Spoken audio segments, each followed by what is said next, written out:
Hello and welcome to Rao's IAS. This is the Daily Prelims Practice Initiative, and here we discuss important MCQs from The Hindu and Indian Express. The topics for today's discussion are mentioned over your screen. So let's begin our session. So the first MCQ for today is based on this particular news article which appeared on the page number 1 of The Hindu. So if you are following the news, you must be aware that in December 2022, Supreme Court Collegium had recommended 5 judges to be appointed to the Supreme Court, but there have been delay in their appointment.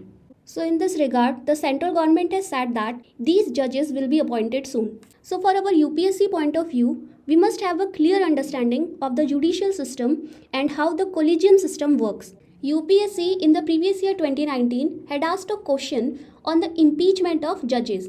So let us solve our first practice question, which is regarding the collegium system. So the question states that consider the following statements. Statement 1. The sole opinion of the Chief Justice of India does not constitute the consultation process. This is a correct statement.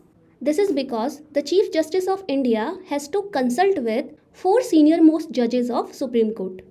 The second statement is, while transferring High Court judge, Chief Justice of India consult 4 senior most judges only. So this statement is incorrect. So let us see why. In order to understand this question, let us first understand the brief background of collegium system in India. Collegium system in India is a system of appointment and transfer of judges, which has evolved through some Supreme Court judgments, which are popularly known as First Judge's Case of 1981, Second Judge's Case of 1993, and the Third Judge's Case of 1998. So, in the Third Judge's Case of 1998, the Supreme Court had opined that the consultation process to be adopted by the Chief Justice of India requires consultation of plurality judges. That is, the sole opinion of Chief Justice of India does not constitute the consultation process. He should consult with a collegium of 4 senior most judges of the Supreme Court, and together they should give a majority judgment. Even if 2 judges give an adverse opinion, that recommendation should not be given to the government. So in the Third Judge's Case of 1998, Supreme Court has opined that in case of transfer of High Court judges, the Chief Justice of India should consult the collegium of 4 senior most judges of Supreme Court, and along with it, the Chief Justices of 2 High Courts, one from where the judge is being transferred and another from the High Court of the Chief Justice where he is getting transferred now. Hence, the answer to our practice question is option A, that is 1 only, and the answer to our previous year question is option C. So the next MCQ for today is based on this particular article which appeared on the page number 8 of The Hindu. So this article says that government has extended the deadline for PM Kusum scheme. PM Kusum stands for Pradhan Mantri Kisan Urja Suraksha Evam Utthan Maha Abhiyan. So this article becomes important for us as UPSC had previously asked questions regarding government schemes. In the previous year 2016, we found a question on Uday scheme. Now let us solve our practice question, which states that which one of the following is the purpose of PM Kusum, a scheme of the government. So these are the 4 statements and you have to choose the correct statement. The first statement is create a skilled workforce for employment in the growing solar energy power projects installation, operation and maintenance in India. This is an incorrect statement. This is because the following is the aim of Surya Mitra scheme. So this scheme is being implemented by the Ministry of New and Renewable Energy and it aims to create a skilled workforce for employment in the growing solar energy power projects installation, operation and maintenance in India and abroad. The second statement is farmer-oriented solar power scheme that will allow setting up grid-connected solar plants in rural areas and off-grid solar pumps. So this is a correct statement. PM Kusum scheme is a farmer-oriented solar power scheme that is subsidizing farmers to install solar irrigation pumps for cultivation, and it will allow setting up of grid-connected solar plants in rural areas and off-grid solar pumps. It is being implemented by the Ministry of New and Renewable Energy.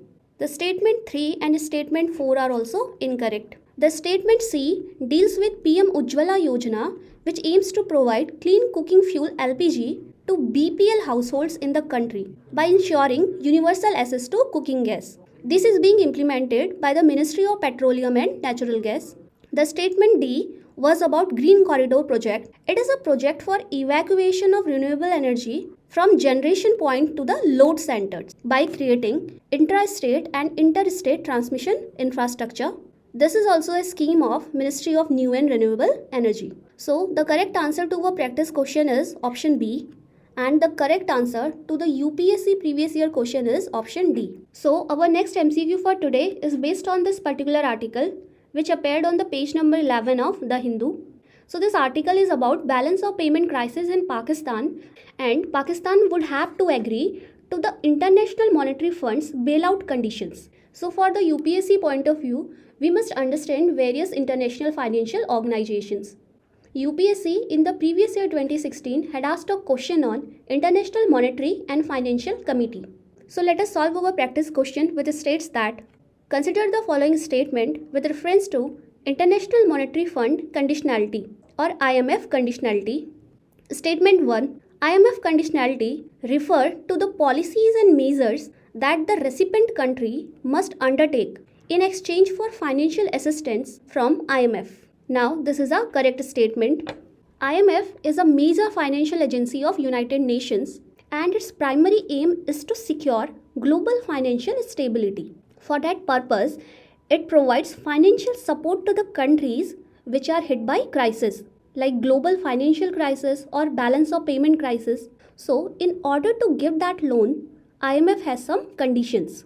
So, IMF conditionality refer to policies and measures that the country who is receiving the loans must undertake in order to receive financial assistance from IMF. The second statement is conditionality is meant to ensure short-term and medium-term growth of the recipient country. Now, this is an incorrect statement. Now, there is a major difference between development banks like World Bank and IMF. Since IMF only gives out financial assistance in the case of severe crisis, that's why these conditions are meant to ensure medium-term and long-term growth of the recipient country, focusing on its macroeconomic stability and long-term structural reforms. So, it is not meant to ensure short-term growth. The third statement is IMF provide additional financial assistance if the conditions are being met. Now, this is a correct statement. If the recipient country is following the conditions and carrying out structural reforms, then IMF can provide additional financial assistance to that country. So, the important conditionality which are imposed by IMF for macroeconomic stability and structural reforms include fiscal policies. That is, the recipient country would have to reduce government spending and increase taxes to improve its financial balance and restore stability. Also, the recipient country has to adopt a tighter monetary policy by raising interest rates to curb inflation and stabilize its currency. So, the structural reform in the economy include labor market reforms, privatization of state-owned enterprises, and liberalization of trade and investment policies. This is what India did in 1991 in the LPG reforms. Also, the recipient country has to take reforms in the banking sector and improve transparency in government operation, combat corruption, and promote good governance. Hence, the answer to our practice question is option C, that is 1 and 3 only. And the answer to our previous year question is option C. So the next MCQ for today is based on this particular article which appeared on the page number 1 of Indian Express. So in November 2022, Reserve Bank of India had allowed opening of 9 Vostro accounts in 2 Indian banks. These Vostro accounts were aimed to facilitate overseas trade in rupee with sanctions hit Russia. But now Russia has flagged that there is no progress in talks with Indian banks on rupee trade. And to facilitate it, Russia has proposed to set up a Russian financial firm in India. So for our UPSC point of view, let us understand Vostro accounts. Also, UPSC in the previous year 2014 had asked a question on current account. Now let us solve our practice question which states that with reference to the international financial trading accounts, consider the following. Statement 1. A Vostro account is used to make international payments in domestic currency. So this is a correct statement. Statement 2. A Nostro account is an account opened by the domestic bank in a foreign market in foreign currency. This is also a correct statement.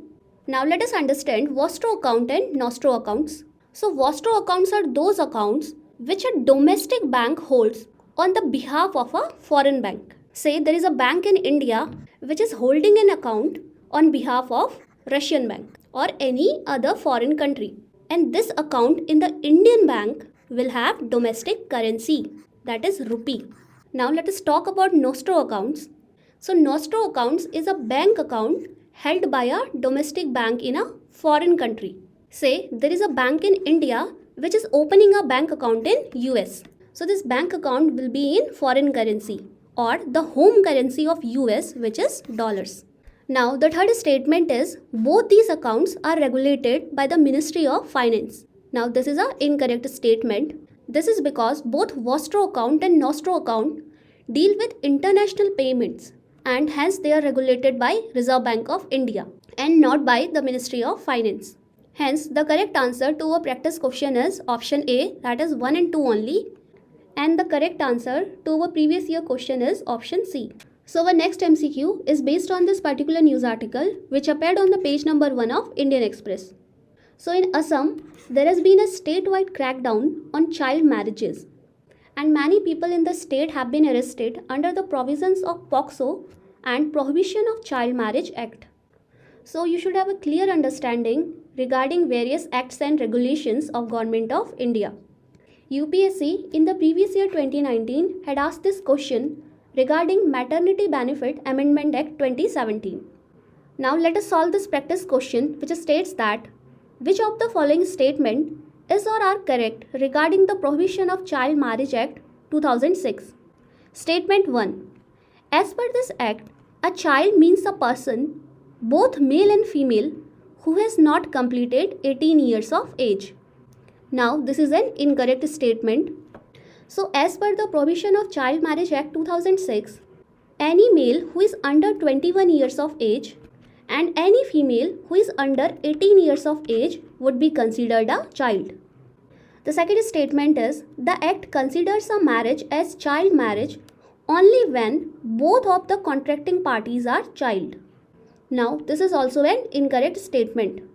The act will consider a marriage as child marriage even if any one of the contracting parties is child. The third statement is the act prescribes a punishment of rigorous imprisonment which may extend to 5 years. Now this is also an incorrect statement. So this act prescribes a rigorous imprisonment which may extend to 2 years or a fine which may extend to 1 lakh rupees or both imprisonment and fine. As the question asked, which of the statement given above is or are incorrect?